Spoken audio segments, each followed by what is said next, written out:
Sentiment டிராமாவா? என்னதான் பண்ண போற? என்னதான் இருந்தாலும் நான் அவ கூட பிறந்தவ, ஒரே ரத்தம். அந்த பாசம் சென்டிமெண்ட் இதெல்லாம் அக்கா கிட்ட இருக்கதா செய்யும். அத வச்சு அவளை காலி பண்ணணும். அப்படியா? ஆமா, என் அக்காக்காரிய எப்படி மடக்கி அந்த வீட்டுக்குள்ள போகணும்னு எனக்கு தெரியும். கண்டிப்பா போயிருவேன், நீங்க கவலைப்படாம இருங்க. நான் அங்க போகலன்னா நமக்கு தாங்க நஷ்டம். நமக்கு நஷ்டமா? ஏய், நீ என்ன சொல்ற? எனக்கு ஒண்ணும் புரியல.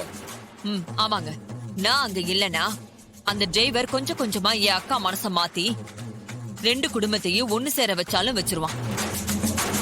என் மாமா கையால கும்பாபிஷேகத்தையும் நடத்தி வச்சிருவான். அது எல்லாம் நடந்துட்டா அதுக்கப்புறம் நாம நினைச்சது எதையுமே சாதிக்க முடியாது. ஒரு ஓரமா நின்னு வேடிக்கை தான் பார்க்கணும். அதை விட வேற அசிங்கம் என்ன இருக்கு சொல்லுங்க?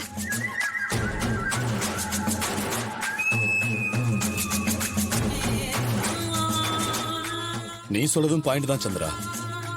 நீ இல்லன்னு வை, அங்க அவனுக்கு எதிர்ப்பே இல்ல. அவன் வச்சதுதான் சட்டமாயிடும். உன் அக்காவும் ஒரு கட்டத்துல மருமகன் ஆச்சேன்னு சொல்லி அவனை ஏத்துக்குவா. நீங்க சொன்னது எதுவுமே நடக்க கூடாதுன்னு தான் நான் அங்க போயே ஆகணும்னு சொல்றேன். எனக்கு நீங்க ஊர் தலைவர ஆகணும். ஊர்க்காரங்க கொடுக்கிற மாலை மரியாதை எல்லாம் உங்களுக்கு தான் கிடைக்கணும். இது எல்லாமே இப்ப என் அக்கா காரிக்கு தானே கிடைச்சிட்டு இருக்கு. ஆக்சுவலா நீங்க தான் ஊர் தலைவர் ஆயிருக்கணும். அதுக்காக பஞ்சாயத்துல கேட்ட பணத்தை கூட கட்டினீங்க. அப்பவும் என் அக்கா காரி கடைசி நேரத்துல தான் நிக்கிறதா சொல்லி உங்களை ஊர் தலைவரை ஆக விடாம பண்ணிட்டா. அந்த விஷயம் இன்னும் என் மனசுக்குள்ள நெருப்பா எரிஞ்சுக்கிட்டு தான் இருக்க. நீ சொல்றது எல்லாமே கரெக்ட் தான். நீ அந்த வீட்டுக்குள்ள எந்த பிரச்சனையும் இல்லாம மறுபடியும் உள்ள போயிட்டா போதும். ஆனா எப்படி உள்ள போக போற? அதை உன்னால கரெக்டா செஞ்சிட முடியுமா? முடியுங்க, அதை எல்லாத்தையும் நான் பாத்துக்கிறேன். நீங்க கவலைப்படாம இருங்க. இந்த சந்திரா மனசு வச்சா முடியாதுன்னு எதுவும் இல்ல. சரி, நீங்க கிளம்புங்க, நானும் கிளம்புறேன். சந்திரா, உண்மையிலேயே உன்னை பார்க்கும்போது எனக்கு ரொம்ப பெருமையா இருக்கு. உன்னோட வைராகியம், விடாமுயற்சி, எத்தனை தடவை தோத்தாலும் ஆசராம நீ திரும்ப எந்திரிச்சு நிக்கிற பாரு. அது உன்னால மட்டும்தான் முடியும்.